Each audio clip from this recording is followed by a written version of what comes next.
Il y a quelques années en arrière, quand je venais juste d'arriver en France, oui, je sais, ça étonne beaucoup de gens quand j'en parle. Je ne suis pas née du tout en France, je suis née en Guinée.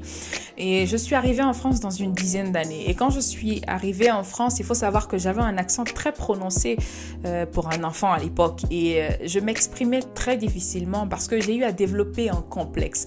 Les amis, les camarades de classe se moquaient beaucoup de ma façon de parler, car pour eux, je n'étais pas très intégrée. Et ma façon de parler, leur limite, faisait rigoler. Ils trouvaient ça très comique. Je me demande jusque-là pourquoi d'ailleurs. Et j'ai développé un complexe à tel point où même pendant les récréations de classe, j'étais la plupart du temps seule dans mon coin. Et j'avais peur parfois de poser des questions ou de demander des services, car j'avais peur qu'on se moque de moi. Et j'ai grandi comme ça, j'ai fait tout mon collège dans cela, et au lycée, ça allait encore beaucoup plus mieux parce que je lisais énormément.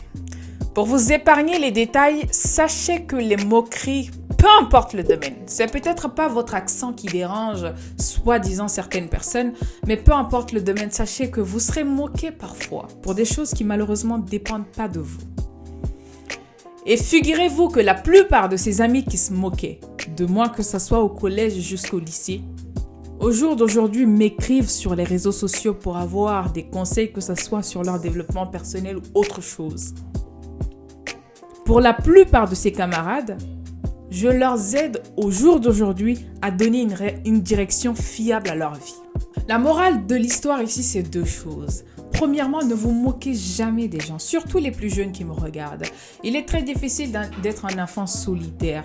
Et moi, j'ai la chance de développer assez de caractère pour me défendre. Mais j'ose comprendre que beaucoup d'enfants, malheureusement, dans mon cas, dans des écoles, dans le collège, n'ont pas ce courage d'affronter les gens ou parfois d'être capable d'être seul tout simplement. Donc, évitez au maximum les moments qui me regardent. Parlez à vos enfants. Dites-leur d'éviter en fait de se moquer des enfants d'autrui. Pourquoi? Parce que ça peut leur porter beaucoup de complexes et grandir avec s'il faut. Ça, c'est la première des choses à retenir. Et la deuxième des choses, que vous soyez adulte ou enfant, ce n'est pas forcément l'accent que vous avez ou ce que pensent les gens de vous qui vous définissent réellement. J'ai fait un choix depuis ce jour-là. Depuis ce jour-là, j'ai juré que toutes ces personnes qui se sont moquées de moi pour X ou Y raison auront toujours tort de moi. Parce que j'irai toujours là où ils ne s'attendent pas que je vienne. C'est ça que vous devez être. C'est ça une mentalité de gagnant. Ne vous apitoyez pas sur votre sort quand les choses ne vont pas vraiment dans votre sens.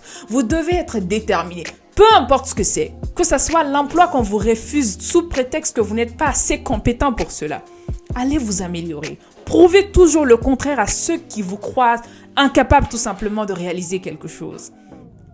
Je ne sais pas quelle est votre lutte, ni votre combat, ni pourquoi est-ce qu'on se moque de vous, ni pourquoi est-ce qu'on vous rabaisse, ni pourquoi est-ce qu'on ne vous croit pas.